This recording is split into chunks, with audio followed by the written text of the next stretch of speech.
Hello everybody, welcome back. Today as well we have got you another video. In this video I'll show you how you can see others viewers on Facebook story. But before that, please do make sure to like our video, subscribe our channel, and yes, without any further delay, let's get into it.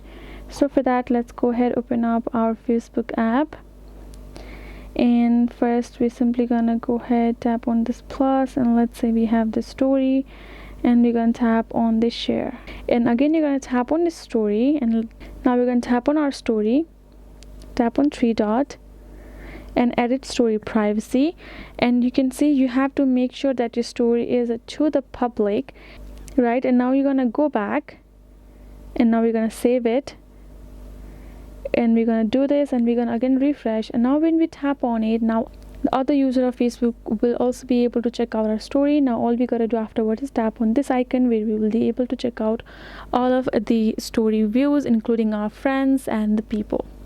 So that is how you can do it. Hope this video was helpful to you all. Thank you so much for watching, and yes, I'll see you guys in our next video.